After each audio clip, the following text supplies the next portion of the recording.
हम सब आज हमारे दिवंगत नेता और आधुनिक भारत के निर्माता स्वर्गीय पूर्व प्रधानमंत्री राजीव गांधी जी को श्रद्धा सुमन अर्पित करते हैं। आप सब जानते हैं कि इस देश के खातिर उन्हें अपना बलिदान देना पड़ा और वो ऐसे प्रधानमंत्री थे कि पूरे विश्व की नज़र उन पर थी कि भारत उनके दौर में तेजी से एक विकसित राष्ट्र की तरफ बढ़ रहा था। आप सब जानते हैं कि उनका ये बलिदान किस लिए हुआ।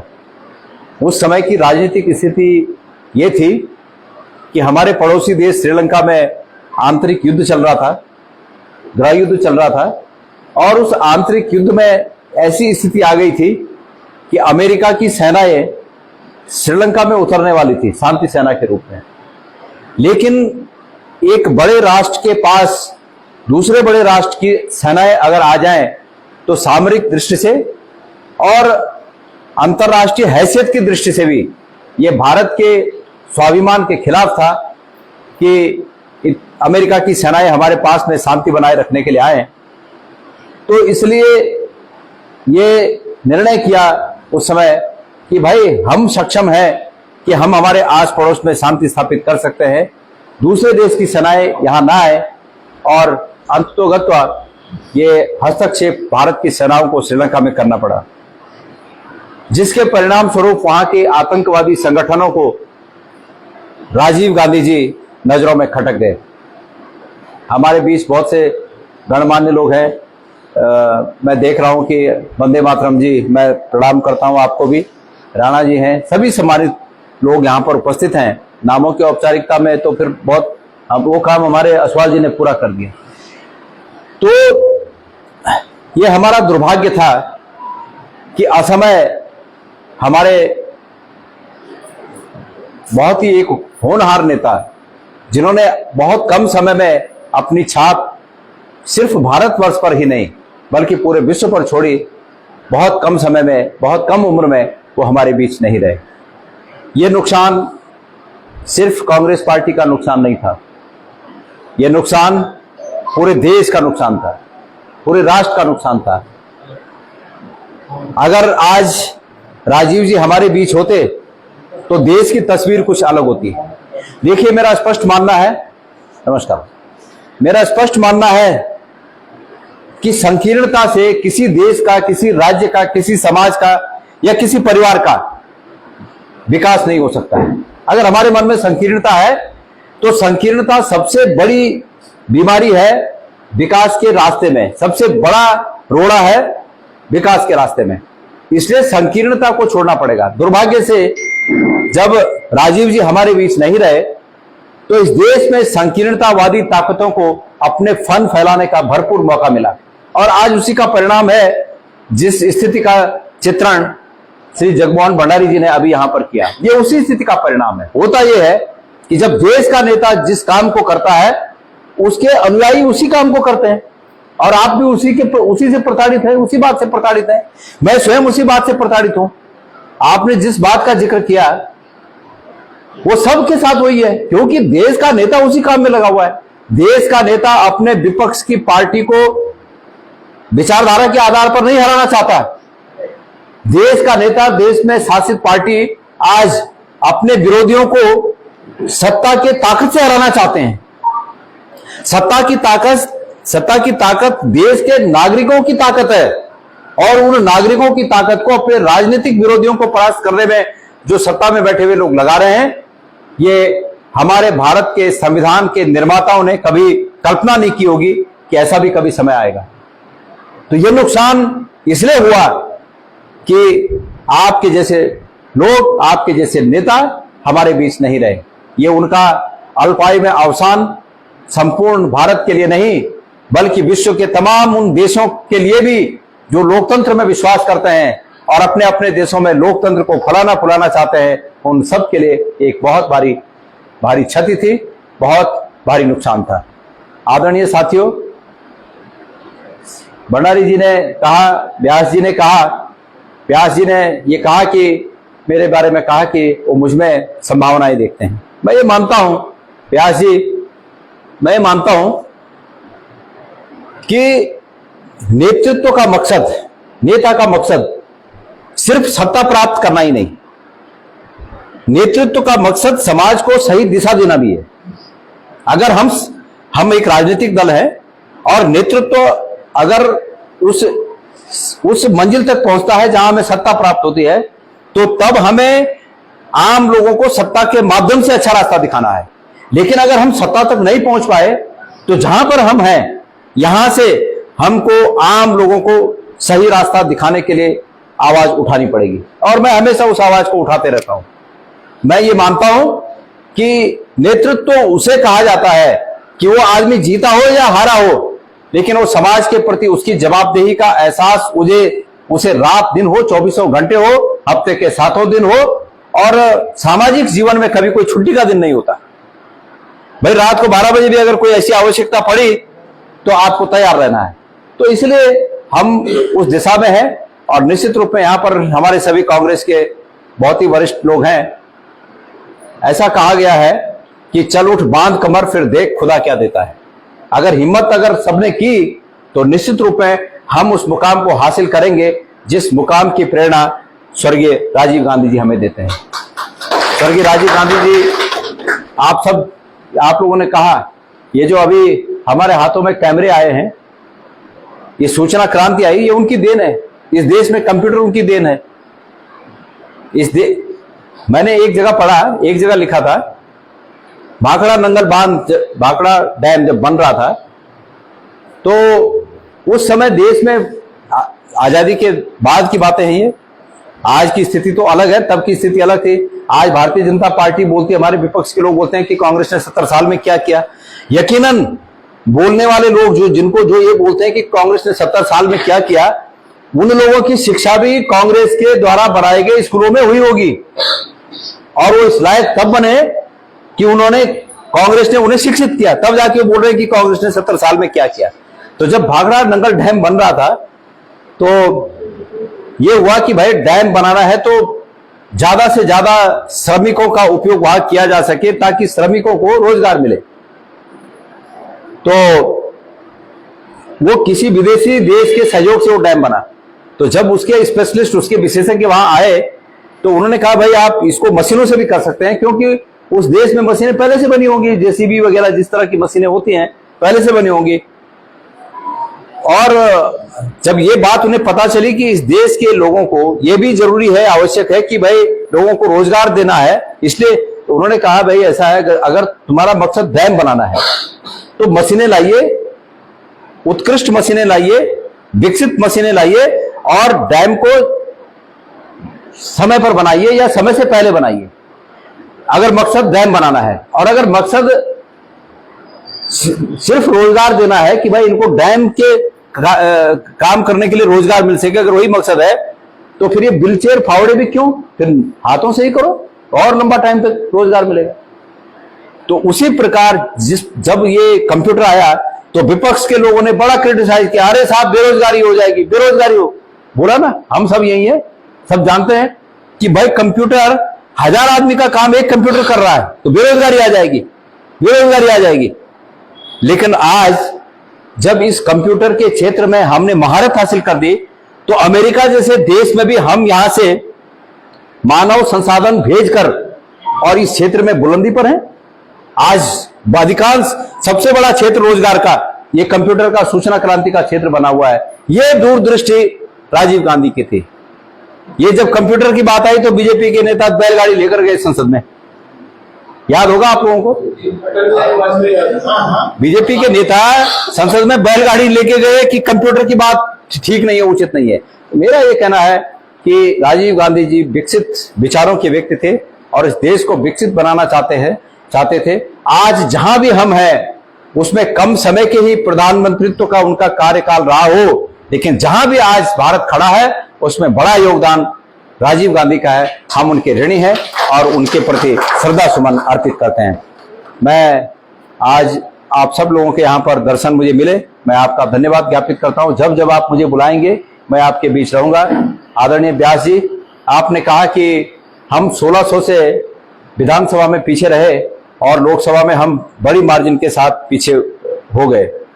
मैं उम्मीद करता हूं कि आप सब लोग मिलकर, जितने लोग यहां पर हो, ये सब लोग मिलकर अगर आने वाले 2027 के विधानसभा में इस विधानसभा क्षेत्र से आप लोगों ने जीत दर्ज की, तो मैं मेरे हार के घाव को बिल्कुल भूलने को तैयार हूं कि मैं हारा ही नहीं।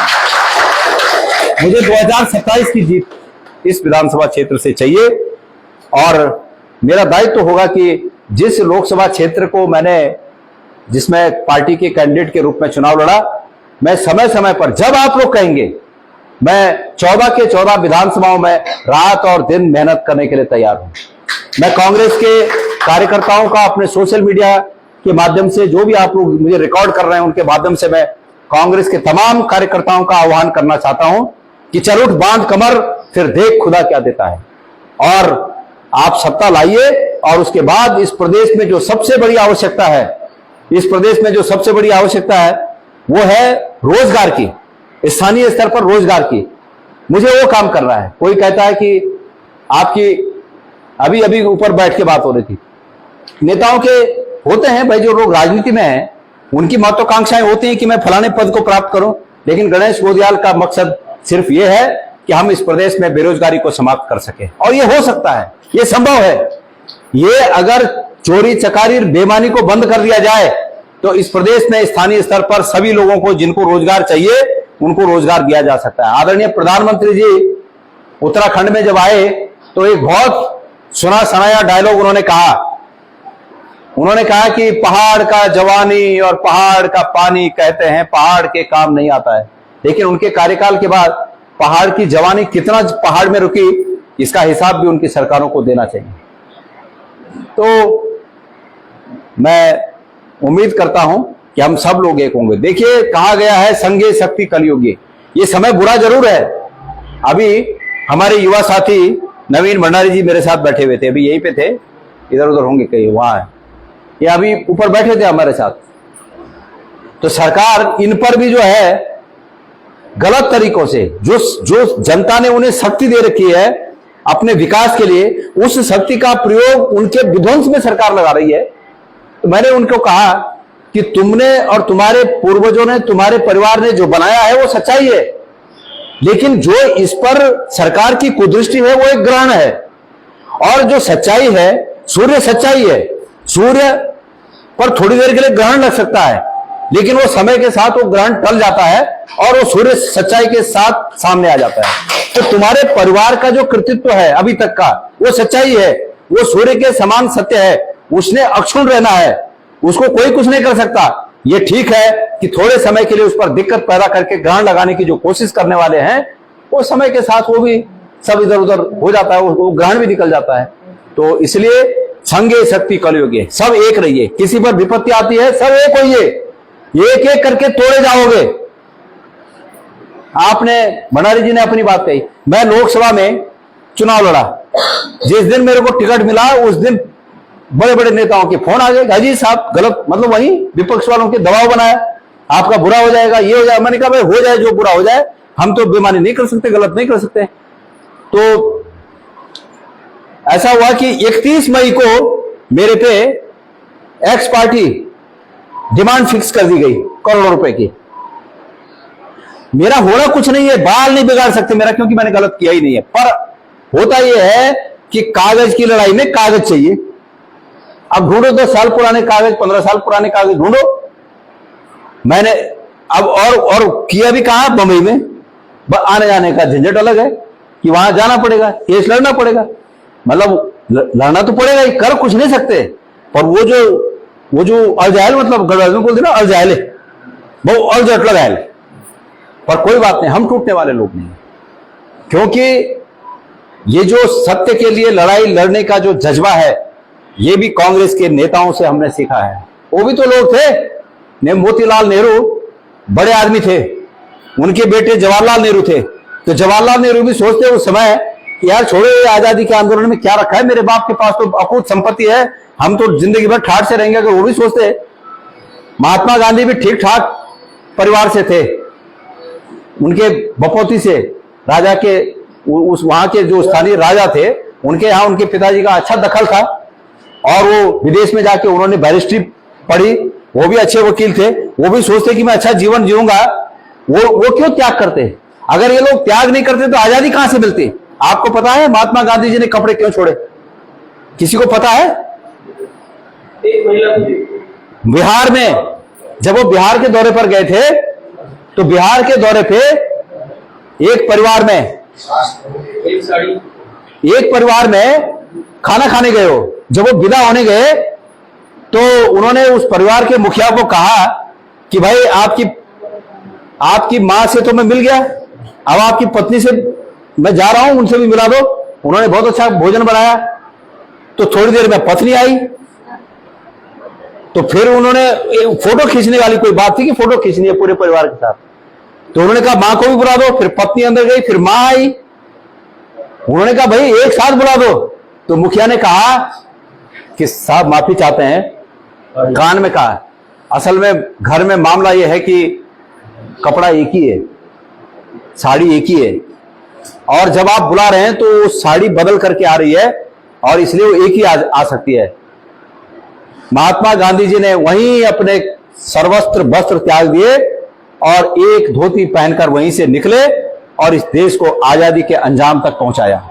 ये चीजें हमें प्रेरणा देती हैं कि ये कितना ही केस कर ले हम पे, कितने ही हम पे दबाव डाल लें, लेकिन सत्य के साथ हम इस सत्य की लड़ाई को लड़ते रहेंगे। और एक दिन जिस प्रकार से उन लोगों ने अंजाम तक, आजादी के अंजाम तक पहुंचाया, रिजल्ट तक पहुंचाया, उस मुहिम को हम लोग भी इस प्रदेश में एक सच्चाई का राज स्थापित कर पाएंगे, ऐसा मेरा विश्वास है। तो इसलिए संघे शक्ति कलयुगे, अगर एक पर दिक्कत पड़ती है सब एक होइए। तो बहुत अधिक न कहते हुए मैं अपने शब्दों को यहां पर विराम दूंगा। हमारे जो यहां से हमारे नेता और पूर्व में विधायक रहे भाई ओम गोपाल जी के पिता का भी पिछले कुछ दिन पहले स्वर्गवास हुआ, परमेश्वर उनकी आत्मा को शांति दे। मैं आज उनके वहां पर उनके आवास पर इस मकसद से उन्हें मिलने के लिए वहां पर मैं जा रहा हूं कि मैं उन्हें सांत्वना दे सकूं और उनके पिताजी की आत्मा की शांति के लिए वहां पर प्रार्थना कर सकूं। मैं इस मकसद से आगरा काल जा रहा हूं। आप लोगों का यहाँ पर कार्यक्रम है, इस कार्यक्रम को आप लोग करते रहिए। हर एक व्यक्ति अभी पंचायतों के इलेक्शन आने वाले हैं, निकायों के इलेक्शन आने वाले हैं, सब एक होइए। अगर जीते तो आपकी पूछ होगी, हमारी पूछ होगी, नहीं जीते तो बिखरते रहेंगे। इसलिए एक होना आवश्यक है। और अगर इस देश में एक परिपाटी चली कि राष्ट्रपति उन्हीं का, प्रधानमंत्री उन्हीं का, मुख्यमंत्री उन्हीं का, मंत्री उन्हीं का, नगर पालिका उन्हीं का, ग्राम सभा उन्हीं का, तो आप बताइए एक तरफा होगा, मनमानी होगी कि नहीं होगी? लोकतंत्र में विपक्ष को मजबूत होना भी बहुत आवश्यक है। अभी दिल्ली में इस देश का मिजाज ये हुआ कि भाई विपक्ष को मजबूत करना है, कांग्रेस 100 सीटों तक पहुंच गई और बाकियों को सबको मिला के करीब करीब 250 का आंकड़ा पार कर दिया विपक्ष ने। तो आज सरकार भी दबाव में है ना। आपने सुना होगा लिटरल एंट्री एक नई स्कीम लाई है सरकार, जिसमें बिना परीक्षा के किसी को भी आईएएस बना दिया जाता है। आज उन्हीं के पक्ष में, मतलब सरकार के साथ जो लोग जो सहयोगी दल हैं, वो नीतीश कुमार जी का या तेलुगु देशम वाले, ये सब ने आज विरोध किया है कि भाई ये ठीक नहीं है। तो जब विपक्ष मजबूत रहता है तो तब सरकार 10 बार सोचकर काम करती है कि भाई इसको करें कि ना करें। और अगर सबने एक तरफा उनको जिता दिया तो फिर तो सत्ता में तो नशा होता ही है, फिर तो नशे में काम करेंगे, नशे में काम करेंगे तो हमारे अहित होंगे, जनता का अहित होगा। इसलिए आवश्यक है कि स्थानीय निकायों में और पंचायतों में आप लोग कांग्रेस के लिए काम करें, कांग्रेस को जिताएं और 2027 में भी तब थोड़ा बहुत आसान होगा। माना इस मुनि की रेती में अगर आपका व्यक्ति यहां पर इस निकाय को आप लोग अगर जीतेंगे तो इसका असर 2027 में भी कुछ पड़ेगा ना। लेकिन अगर यहां हम लूज करते रहे तो 2027 की लड़ाई और मुश्किल होगी। इसलिए आप सबसे निवेदन है कि आप लोग इस अपेक्षा के अनुसार सब जहां जहां पर जो है अपने कर्तव्यों का पालन करते हुए पार्टी को मजबूत करने का काम करें। और इसी के साथ मैं पुनः एक बार स्वर्गीय राजीव जी को अपनी ओर से श्रद्धा सुमन अर्पित करता हूं।